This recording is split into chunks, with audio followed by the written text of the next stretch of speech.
Olá! Sabe, quando a gente pensa em saúde mental, especialmente na área da enfermagem, as ferramentas mais potentes nem sempre são as que vêm em caixinhas de remédio. Muitas vezes, elas estão na nossa forma de comunicar. Hoje, a gente vai mergulhar em como a comunicação terapêutica e a construção de um vínculo são de fato fundamentais no nosso sistema de saúde. Então, fique aqui a grande pergunta que vai guiar a nossa conversa. De que jeito as nossas palavras, o nosso silêncio e a nossa capacidade de ouvir podem construir pontes ou levantar muros no cuidado? E olha, essa pergunta não é só para bonito não. Ela está no centro de toda e qualquer interação clínica e pode definir o sucesso de todo um projeto de cuidado. E tudo isso começa com uma situação, um desafio bem comum, que todo profissional de enfermagem vai acabar encontrando na prática. Vamos tentar imaginar uma cena, tá? Uma unidade básica de saúde ou um CAPS, um centro de atenção psicossocial. Chega uma pessoa e tá na cara que ela tá em sofrimento psíquico. Um profissional de enfermagem se aproxima. E aí? O que acontece em seguida? Esse primeiro contato, gente, é crucial. Ele pode definir todo o caminho do cuidado dali para frente. Pois é.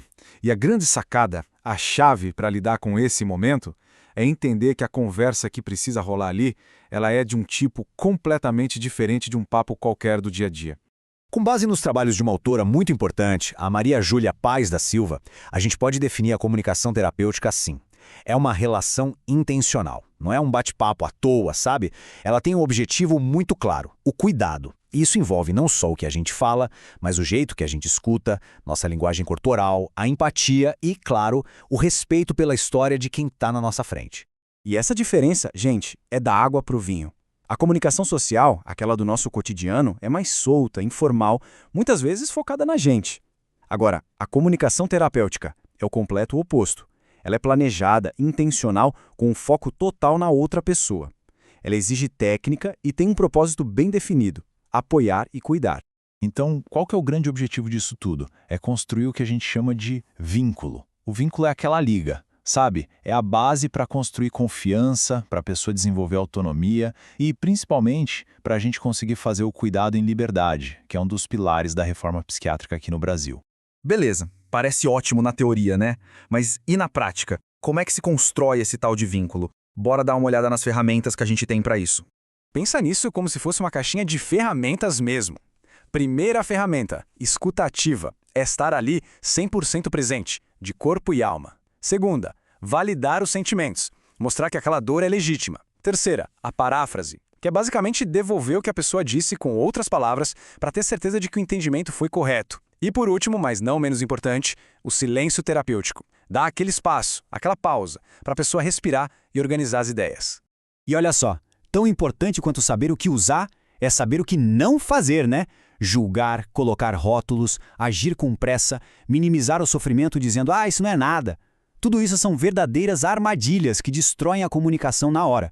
Tratar a pessoa como criança ou fazer qualquer tipo de ameaça, então nem se fala. Acaba com qualquer chance de construir confiança. Ok, vamos voltar para nossa cena lá na UBS? Agora a gente vai ver como essas ferramentas, ou a falta delas, mudam completamente a história.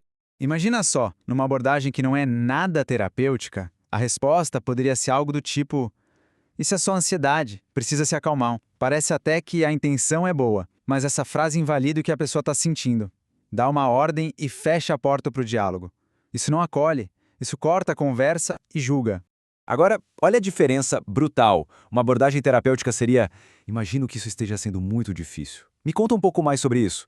Essa frase, ela valida o sofrimento. Ela mostra empatia e, o principal, ela faz um convite. É uma porta que se escancara para o cuidado começar. É impressionante, né? Uma mudança tão pequena na frase, mas que transforma o acolhimento da água para o vinho. A pessoa deixa de ser um problema para resolver e se torna um sujeito de cuidado, alguém com uma história que merece ser ouvida. É exatamente aí que o tal do vínculo começa a ser costurado. E é aí que a gente chega no coração da nossa conversa de hoje. A comunicação em si já é uma intervenção. É uma ferramenta de tratamento, sabe? Então, para a gente fechar e amarrar tudo, vamos recapitular os pontos-chave. Primeiro, A comunicação funciona como um remédio relacional na enfermagem. Segundo, o vínculo que a gente cria é a principal ferramenta para um cuidado mais humano e livre. Terceiro, escutar e validar quase sempre são muito mais poderosos do que sair dando conselho. E por fim, isso é uma habilidade. Ninguém nasce sabendo. A gente pratica e vai melhorando com o tempo. E vale dizer que tudo isso que a gente conversou aqui não é tirado do nada, né? Se baseia em princípios importantes da comunicação em enfermagem, que autores como a Maria Júlia Paz da Silva consolidaram e que está super alinhado com a lógica humanista do SUS e da luta antimanicomial. No fim das contas, é uma abordagem que enxerga a pessoa por trás do diagnóstico. Para a gente terminar, fica uma provocação, uma reflexão para levar para a vida. Na próxima interação, no próximo contato, que pequena mudança, por menor que seja, pode ser feita para tornar a comunicação mais terapêutica? Vale muito a pena pensar nisso. Às vezes, uma pequena mudança de rota pode transformar completamente o cuidado.